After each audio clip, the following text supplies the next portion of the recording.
Good afternoon, everyone. Myself, Soumya Hegde. This is Sankalpa Learning Solution.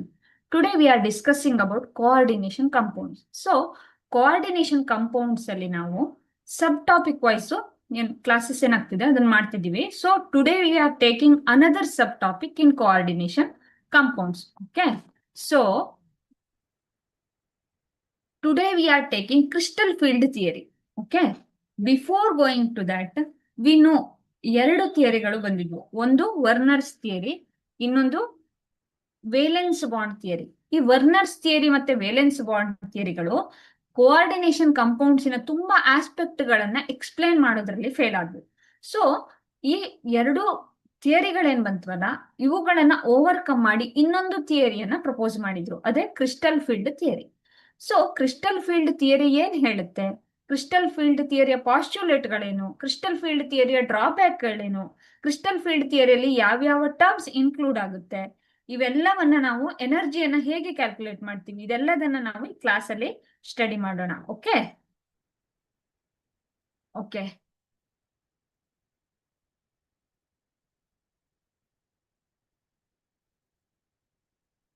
So today we are discussing crystal field theory.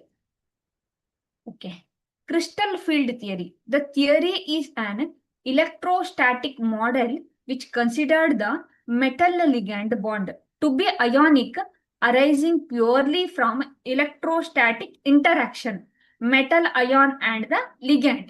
Okay, so ಈ model, ಈ crystal field theory ಏನನ್ನ ಹೇಳುತ್ತೆ ಅನ್ನೋದನ್ನ ನೋಡೋಣ. So crystal field theory ಏನ್ ಹೇಳುತ್ತೆ, crystal field theory, so ಈ electrostatic model ಇದು ಹೆಂಗೆ ಅಂದ್ರೆ, arising purely based on electrostatic interaction between metal ion and ligand.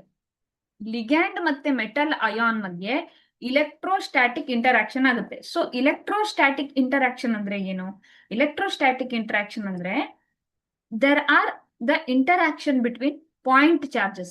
Point charge ಮಧ್ಯೆ ಏನಾಗುತ್ತೆ, ಇಂಟರಾಕ್ಷನ್ ಆಗುತ್ತೆ. ಸೊ ಇದರ ಹಿಂದಿನ ಥಿಯರಿ ಏನ್ ಹೇಳಿತ್ತು, valence bond theory, covalent bond ಆಗುತ್ತೆ, ಪೈ ಮತ್ತೆ ಪೈ ಸ್ಟಾರ್ ಬಾಂಡಿಂಗ್ ಇರುತ್ತೆ, ಸಿಗ್ಮಾ ಬಾಂಡಿಂಗ್ ಇರುತ್ತೆ, ಮೆಟಲ್ ಮತ್ತೆ ಲಿಗ್ಯಾಂಡ್ ಮಧ್ಯೆ ಓವರ್ಲ್ಯಾಪಿಂಗ್ ಆಗುತ್ತೆ, ಇವೆಲ್ಲನ ಎಕ್ಸ್ಪ್ಲೇನ್ ಮಾಡ್ತಿತ್ತು. ಬಟ್ ಈ ಥಿಯರಿ ಏನ್ ಹೇಳುತ್ತೆ, ಮೆಟಲ್ ಮತ್ತೆ ಲಿಗ್ಯಾಂಡ್ ಮಧ್ಯೆ ಆಗ್ತಿರೋದು ಯಾವ ಬಾಂಡ್ ಹೇಳಿ, ಪ್ಯೂರ್ಲಿ ಮೆಟಲ್ ಮತ್ತೆ ಲಿಗ್ಯಾಂಡ್ ಮಧ್ಯೆ ಆಗ್ತಿರೋದು electrostatic bonding. Okay, so electrostatic interaction ಆಗಿ ಮೆಟಲ್ ಮತ್ತೆ ಲಿಗ್ಯಾಂಡ್ ಎರಡು ಬಾಂಡ್ ಆಗ್ತಿದಾವೆ ಅಂತ ಈ ಥಿಯರಿ ಎಕ್ಸ್ಪ್ಲೈನ್ ಮಾಡ್ತು. ಸೊ ಇಲ್ಲಿ ಯಾವ ಆರ್ಬಿಟಲ್ ಅನ್ನ ನಾವು ಕನ್ಸಿಡರ್ ಮಾಡಿದ್ವಿ ಹೇಳಿ, ಡಿ ಆರ್ಬಿಟಲ್ ಅನ್ನ ಕನ್ಸಿಡರ್ ಮಾಡಿದ್ವಿ ಅಲ್ವಾ. ಸೊ ಯಾಕೆ ನಾವು ಡಿ ಆರ್ಬಿಟಲ್ಸ್ ಅನ್ನ ಕನ್ಸಿಡರ್ ಮಾಡಿದ್ವಿ ಅಂದ್ರೆ, ಡಿ ಆರ್ಬಿಟಲ್ ಅನ್ನ ಕನ್ಸಿಡರ್ ಮಾಡ್ಬೇಕು ಅಂದ್ರೆ, ಈ ಡಿ ಆರ್ಬಿಟಲ್ ಅಲ್ಲಿ 5 ಸಬ್ ಆರ್ಬಿಟಲ್ ಗಳಿದ್ದಾವೆ. ಸಪೋಸ್ ಈಗ ಈ ಡಿ ಆರ್ಬಿಟಲ್ ಒಂದು ಶೆಲ್ ಅಂತ ಅನ್ಕೊಳ್ಳಿ, ಇಲ್ಲಿ ಏನೇನಿದಾವೆ ಹೇಳಿ, 5 ಡಿ ಆರ್ಬಿಟಲ್ ಗಳು ಇರ್ತವೆ.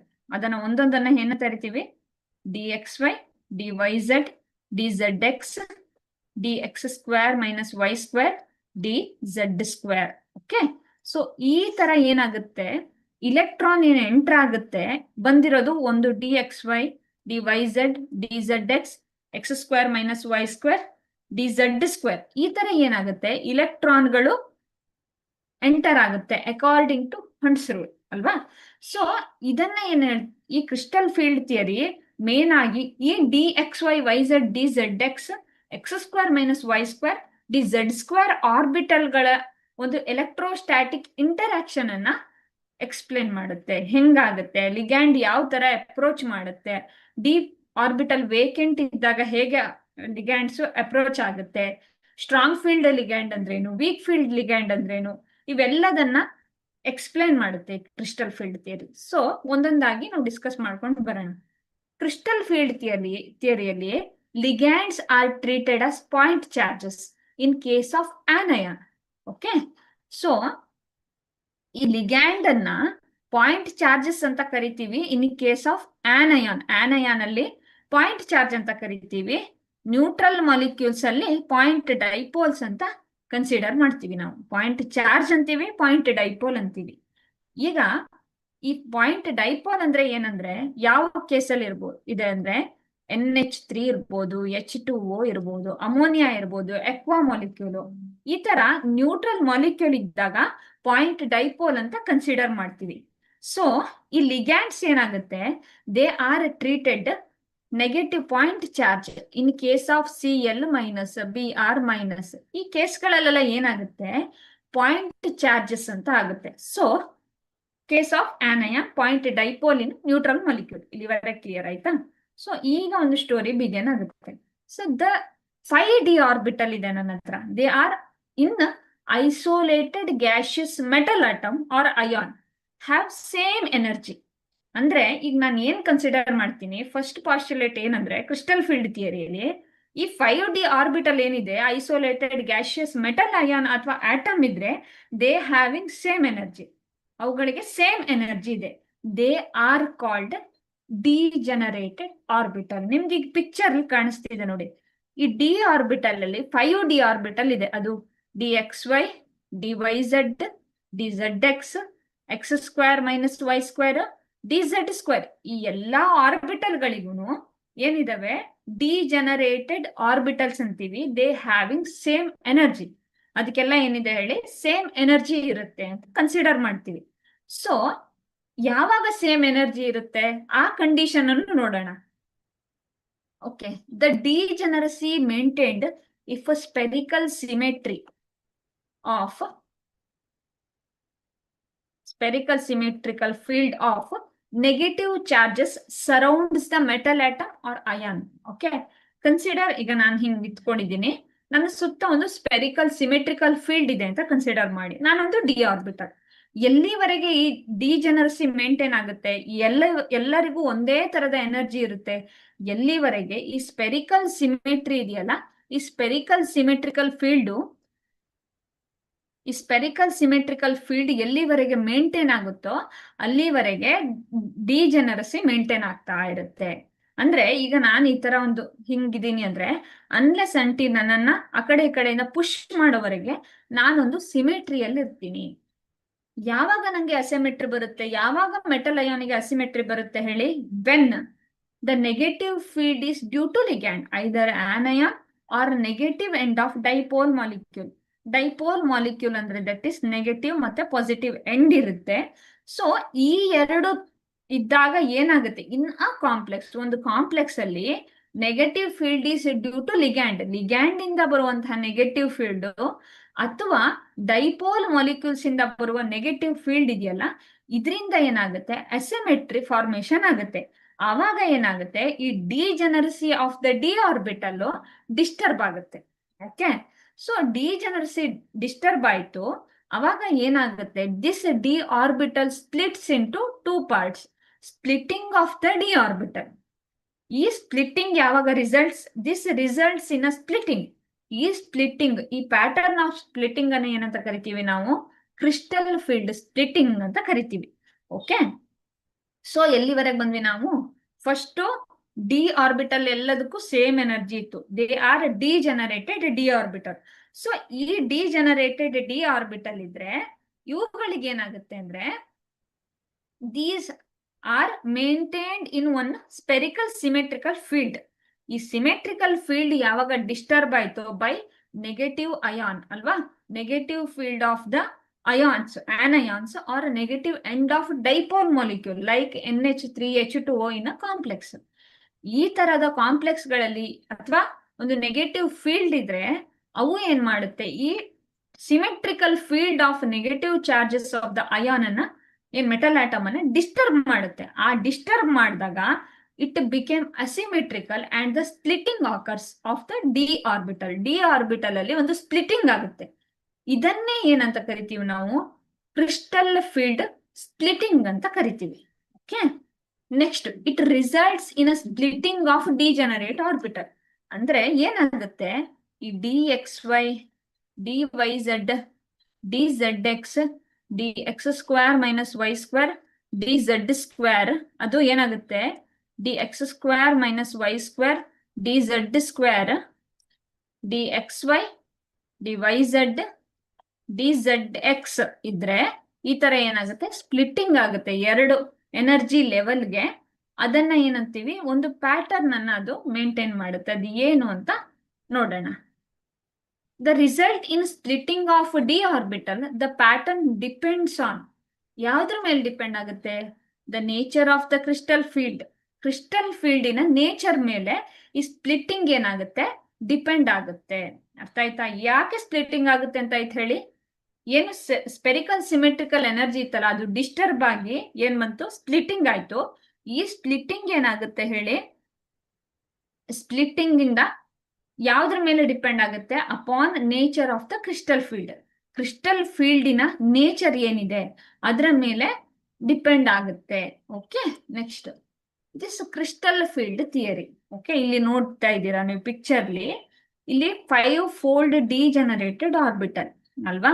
ಸೊ ಕ್ರಿಸ್ಟಲ್ ಫೀಲ್ಡ್ ಸ್ಪ್ಲಿಟ್ಟಿಂಗ್ ಅಲ್ಲಿ ಈ ಡಿ ಆರ್ಬಿಟಲ್ 3 ತರ ಡಿವೈಡ್ ಆಗುತ್ತೆ. ಇದು ಯಾವ್ದು ಅಂದ್ರೆ ಟೆಟ್ರಾಹೆಡ್ರಲ್ ಕಾಂಪ್ಲೆಕ್ಸ್ ಇದು. ಸೊ ಆಕ್ಟಾಹೆಡ್ರಲ್ ಕಾಂಪ್ಲೆಕ್ಸ್ ಆಮೇಲೆ ನೋಡೋಣ ಯಾಕೆ ಅಂತ.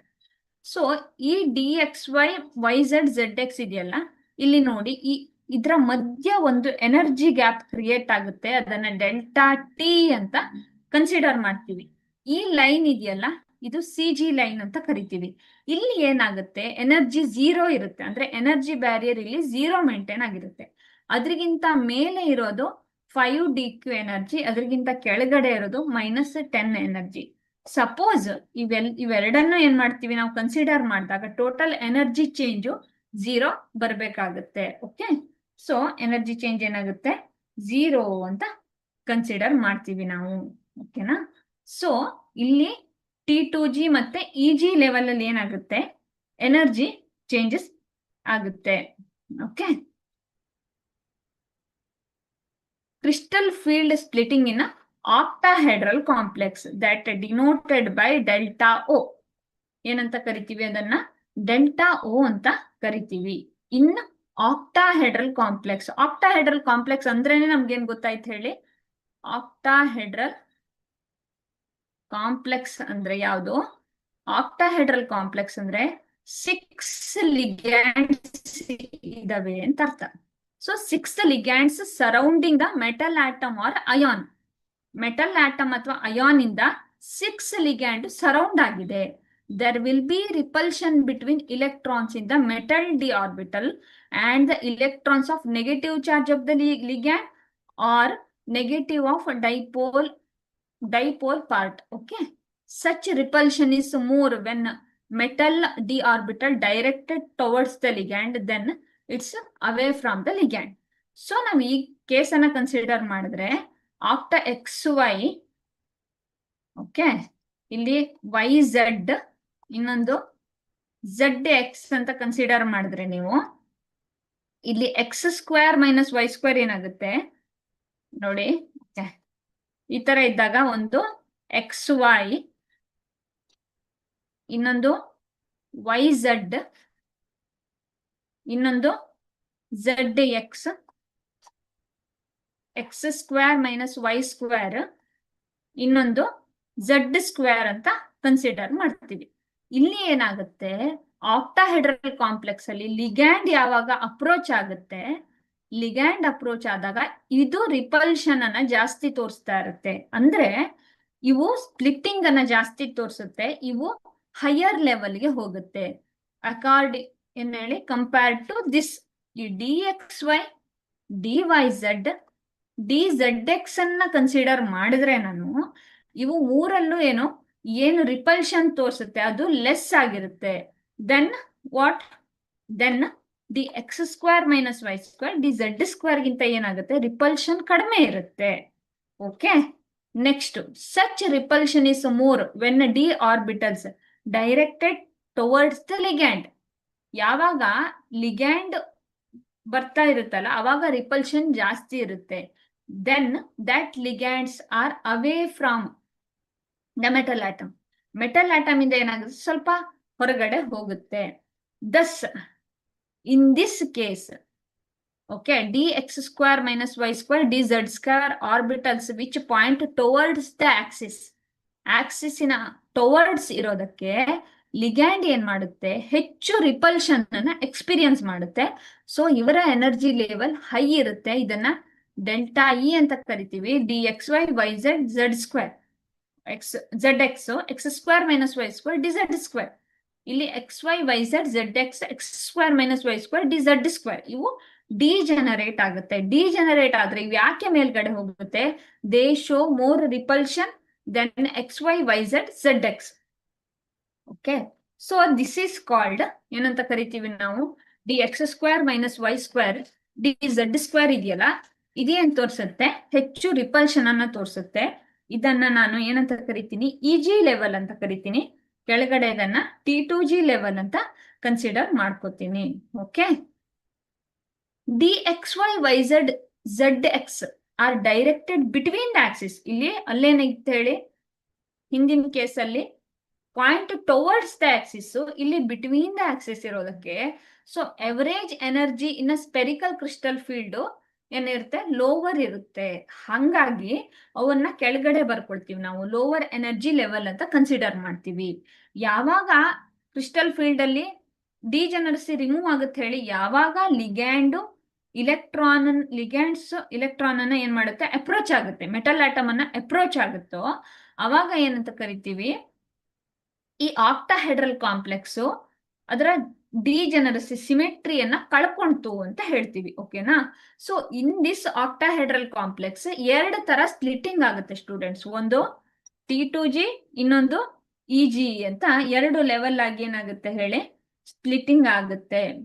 ಓಕೆ, T2G ಮತ್ತೆ EG ಲೆವೆಲ್ ಸ್ಪ್ಲಿಟ್ಟಿಂಗ್ ಆಗುತ್ತೆ. ಓಕೆನಾ. ಸೊ T2G EG ಲೆವೆಲ್ ಆಗಿ ಸೆಟ್ ಆಗಿ ಏನಾಗುತ್ತೆ ಹೇಳಿ, ಕಾಂಪ್ಲೆಕ್ಸ್ ಸ್ಪ್ಲಿಟ್ ಆಗುತ್ತೆ.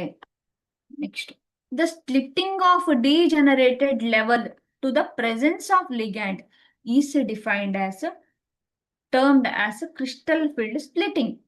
ಓಕೆನಾ. ಇದನ್ನ ಏನಂತ ಕರಿತೀವಿ ನೋಡಿ, ಇಲ್ಲಿ ಇದನ್ನ T2G ಲೆವೆಲ್, ಇದನ್ನ EG ಲೆವೆಲ್ ಅಂತ ಕರಿತೀವಿ ಅಲ್ವಾ. ಸೊ ಈ ಎವರೇಜ್ ಎನರ್ಜಿ ಇನ್ನ ಸ್ಪೆರಿಕಲ್ ಕ್ರಿಸ್ಟಲ್ ಫೀಲ್ಡ್ ಅಲ್ಲಿ ಹಿಂಗಿತ್ತು, ಇವಾಗ ಏನಾಯ್ತು, ಸ್ಪ್ಲಿಟ್ ಆಯ್ತು. ಸ್ಪ್ಲಿಟ್ಟಿಂಗ್ ಇಂದ ಆಕ್ಟಾಹೆಡ್ರಲ್ ಕ್ರಿಸ್ಟಲ್ ಫೀಲ್ಡ್. ಸೊ ಇದರ ಎನರ್ಜಿ ಪ್ಲಸ್ 3/5 ಆಯ್ತು, ಇದರ ಎನರ್ಜಿ ಮೈನಸ್ 2/5 ಆಯ್ತು. ಅಂದ್ರೆ ಟೋಟಲ್ ಎನರ್ಜಿ ಚೇಂಜ್ 0 ಅಂತಾನೆ ಕನ್ಸಿಡರ್ ಮಾಡೋದು. ಅದಕ್ಕಿಂತ ಪ್ಲಸ್ 3/5 ಪ್ಲಸ್ ಮೈನಸ್ 2/5 ಅಂತ ಕನ್ಸಿಡರ್ ಮಾಡಿದ್ವಿ. Okay, the crystal field splitting in 2 type of ligand. ಈಗ ಓಕೆ, ಈಗ ನಾನೊಂದು ಈಗ ಪರ್ಸನ್ ಅಂದ್ಕೊಳ್ಳಿ, ಎರಡು ಕಡೆಯಿಂದ ನನ್ನನ್ನ ಸರಿಯಾಗಿ ಸ್ಟ್ರಾಂಗ್ ಫೀಲ್ಡ್ ಲಿಗ್ಯಾಂಡ್ ಬಂದು ಅಪ್ರೋಚ್ ಆಗಿದೆ. ನಂಗೆ 2 ಜನ ಪವರ್ ಇರೋರು ಬಂದು ಹೇಳಿದ್ರೆ ನನ್ನ ಏನಾಗುತ್ತೆ ಹೇಳಿ, ಸ್ಪ್ಲಿಟ್ಟಿಂಗ್ ಜಾಸ್ತಿ ಆಗುತ್ತೆ. ಸಪೋಸ್ ಸ್ವಲ್ಪ ವೀಕ್ ಇರೋರು ಬಂದು ಹೇಳಿದ್ರೆ ಏನಾಗುತ್ತೆ ಹೇಳಿ, ನನ್ನ ಸ್ಪ್ಲಿಟ್ಟಿಂಗ್ ಕಡಿಮೆ ಆಗುತ್ತೆ. ಸೊ ಕ್ರಿಸ್ಟಲ್ ಫೀಲ್ಡ್ ಸ್ಪ್ಲಿಟ್ಟಿಂಗ್ ಅಲ್ಲಿ 2 ತರ ಲಿಗ್ಯಾಂಡ್ ಅಪ್ರೋಚ್ ಮಾಡುತ್ತೆ. ಒಂದು ಸ್ಟ್ರಾಂಗ್ ಫೀಲ್ಡ್ ಲಿಗ್ಯಾಂಡ್, ಇನ್ನೊಂದು weak field ligand. So strong field ligand ಏನ್ ಮಾಡುತ್ತೆ ಹಂಗಾದ್ರೆ, ಸ್ಟ್ರಾಂಗ್ ಫೀಲ್ಡ್ ಲಿಗ್ಯಾಂಡ್ ಇದ್ದಾಗ the energy gap between this orbital T2G ಮತ್ತೆ EG ಲೆವೆಲ್ ಮಧ್ಯೆ ಎನರ್ಜಿ ಗ್ಯಾಪ್ ಜಾಸ್ತಿ ಇರುತ್ತೆ, ವೀಕ್ ಫೀಲ್ಡ್ ಲಿಗ್ಯಾಂಡ್ ಅಲ್ಲಿ ಕಡಿಮೆ ಇರುತ್ತೆ. ಓಕೆ, ಸೊ ಈ ತರ ಏನಾಗುತ್ತೆ, ಸ್ಪ್ಲಿಟ್ಟಿಂಗ್ ಅಲ್ಲಿ ಡಿಫರೆನ್ಸ್ ಆಗುತ್ತೆ. ಇಲ್ಲಿ ಕಾಣಿಸ್ತಿದೆ ನಿಮ್ಗೆ ಪಿಕ್ಚರ್ಲಿ, in weak field ligand the energy is ಯಾವ ತರ ಇರುತ್ತೆ ಹೇಳಿ, ಡಿ ಆರ್ಬಿಟಲ್ ಎನರ್ಜಿ ಹಿಂಗಿರುತ್ತೆ, ಕಡಿಮೆ ಇರುತ್ತೆ. ಇಲ್ಲಿ ನೋಡಿ, ಇಲ್ಲಿ ಜಾಸ್ತಿ ಇದೆ energy gap. Okay, so this crystal field splitting energy ಏನಾಗುತ್ತೆ, 2 ತರ ಡಿವೈಡ್ ಆಗುತ್ತೆ ಅಂತ ಹೇಳ್ತು. ಅಂದ್ರೆ ಏನು ಸ್ಪೆರಿಕಲ್ ಸಿಮೆಟ್ರಿ ಇತ್ತಲ್ಲ, ಆ ಸಿಮೆಟ್ರಿ ಎಷ್ಟು ಮಟ್ಟಿಗೆ ಡಿಸ್ಟರ್ಬ್ ಆಯ್ತು ಅಂತ. ಹೆಚ್ಚು ಆದಾಗ ಏನಿರುತ್ತೆ, ಎನರ್ಜಿ ಗ್ಯಾಪ್ ಜಾಸ್ತಿ ಇರುತ್ತೆ, ಕಡಿಮೆ ಇದ್ದಾಗ ಎನರ್ಜಿ ಗ್ಯಾಪ್ ಕಡಿಮೆ ಇರುತ್ತೆ. Strong field ligands such as carbon monoxide, cyanide, ammonia causes larger splitting. Okay, leading to higher crystal field stabilization. ಹೆಚ್ಚು ಕ್ರಿಸ್ಟಲ್ ಫೀಲ್ಡ್ ಸ್ಟೆಬಿಲೈಸೇಷನ್ ಬರೋಂಗ್ ಮಾಡುತ್ತೆ. ಯಾವ್ಯಾವುದು ಸ್ಟ್ರಾಂಗ್ ಫೀಲ್ಡ್ ಲಿಗ್ಯಾಂಡ್ಗಳಿದ್ರೆ, ಒಂದು ಕಾರ್ಬನ್ ಇರ್ಬೋದು, ಸೈನೈಡ್ ಇರ್ಬೋದು, ಮೋನಾಕ್ಸೈಡ್ ಇರ್ಬೋದು, ಅಥವಾ ಇವೆಲ್ಲ ಏನ್ ಮಾಡುತ್ತೆ, ಸ್ಟ್ರಾಂಗ್ ಫೀಲ್ಡ್ ಲಿಗ್ಯಾಂಡ್ ಅನ್ನ ಫಾರ್ಮೇಶನ್ ಮಾಡಿರುತ್ತೆ. Weak field ligand like halides I-, Br-, Cl-, F-, ಇದೆಲ್ಲ ಏನ್ ಮಾಡುತ್ತೆ, ಮತ್ತೆ water, hydroxide they cause a small crystal field splitting, that is delta, in the d orbital. They are high spin complexes ಅಂತ consider ಮಾಡ್ತೀವಿ ನಾವು. Okay, ಈಗ octahedral complex ಅನ್ನ consider ಮಾಡಿದ್ವಿ. ಇನ್ನೊಂದು ಯಾವ್ದು ಹೇಳಿ? Tetrahedral complex. ಟೆಟ್ರಾಹೆಡ್ರಲ್ ಅಂದ್ರೆ ಇಟ್ಸ್ ನೇಮ್ ಇಟ್ ಸೆಲ್ಫ್ ಏನನ್ನ ತೋರಿಸುತ್ತೆ? 4 ಲಿಗ್ಯಾಂಡ್ಸ್ ಇರುತ್ತೆ ಅಂತ ಕನ್ಸಿಡರ್ ಮಾಡ್ತೀವಿ ನಾವು. ಇನ್ a tetrahedral complex, the T2G set of orbital lie relatively nearer to the approaching ligand. Therefore, this T2G set of d orbital have higher energy than EG set. EG set ಗಿಂತ T2G set ಅಲ್ಲಿ ಏನಿರುತ್ತೆ ಹೇಳಿ? ಯಾವಾಗ approach ಮಾಡುತ್ತಲ್ಲ ಅವಾಗ ಏನ್ ಮಾಡುತ್ತೆ? Higher energy ಇರುತ್ತೆ then ಇಜಿ set. ಇಜಿ set ಗಿಂತ T2G ಸೆಟ್ ಅಲ್ಲಿ ಜಾಸ್ತಿ ಇರುತ್ತೆ. Therefore, the energy raised is delta 2/5 delta T. It is 3/5 delta T ಅಂತ ಕನ್ಸಿಡರ್ ಮಾಡ್ತೀವಿ ನಾವು. ಅಂದ್ರೆ ಏನಂದ್ರೆ ಇಲ್ಲಿ along the Axis towards the Axis ಅಂತ ಕನ್ಸಿಡರ್ ಮಾಡ್ತಿದ್ವಿ ಅಲ್ವಾ? ಸೊ ಇಲ್ಲಿ ಏನಾಗುತ್ತೆ? ಟುವರ್ಡ್ಸ್ ದ ಆಕ್ಸಿಸ್ ರಿಪಲ್ಷನ್ ಏನಿರುತ್ತೆ ಹೇಳಿ? ಜಾಸ್ತಿ ಇರುತ್ತೆ. ಅಲಾಂಗ್ ದ ಆಕ್ಸಿಸ್ ಕಡಿಮೆ ಇರುತ್ತೆ. ಅವಾಗ ಏನಾಗುತ್ತೆ? ಅಲ್ಲ, ಅಲಾಂಗ್ ದ ಆಕ್ಸಿಸ್ ಏನಿರುತ್ತೆ? ಜಾಸ್ತಿ ಇರುತ್ತೆ. ಟುವರ್ಡ್ಸ್ ದ ಆಕ್ಸಿಸ್ ಕಡಿಮೆ ಇರುತ್ತೆ. ಸೊ ಇಲ್ಲಿ ಏನಾಗುತ್ತೆ? ರಿಪಲ್ಷನ್ ಯಾವ್ದ್ರಲ್ಲಿ ಜಾಸ್ತಿ? DXY YZ ZX ಅಲ್ಲಿ ಜಾಸ್ತಿ ಆಗಿರೋದಕ್ಕೆ ಅದು ಮೇಲ್ಗಡೆ ಹೋಯ್ತು. ಅರ್ಥ ಆಯ್ತಾ? ಸೊ ಹೀಗೆ ಕ್ರಿಸ್ಟಲ್ ಫೀಲ್ಡ್ ಥಿಯರಿ ಏನನ್ನ ಹೇಳಿ? ಯಾವಾಗ ಲಿಗ್ಯಾಂಡ್ ಬಂದು ಅಪ್ರೋಚ್ ಆಗುತ್ತೋ ಇಲೆಕ್ಟ್ರೋಸ್ಟಾಟಿಕ್ ಫೋರ್ಸ್ ಏನಿದೆಯಲ್ಲ ಇದು ಇಲ್ಲಿ ಅಪ್ಲಿಕೇಬಲ್ ಆಗುತ್ತೆ. ಯಾವುದೋ ವೇಲೆನ್ಸ್ ಬಾಂಡೋ ಅಥವಾ ಎರಡರ ಮಧ್ಯೆ ಕೋವೆಲೆಂಟ್ ಬಾಂಡೋ, exchange of electron, share of electron ಇಲ್ಲ, ಆಗೋದೇ ಇಲ್ಲ. ಆಗೋದು purely electrostatic force or point charge ಇಲ್ಲಿ ವರ್ಕ್ ಆಗುತ್ತೆ ಅಂತ ಹೇಳ್ತು. Okay, thank you.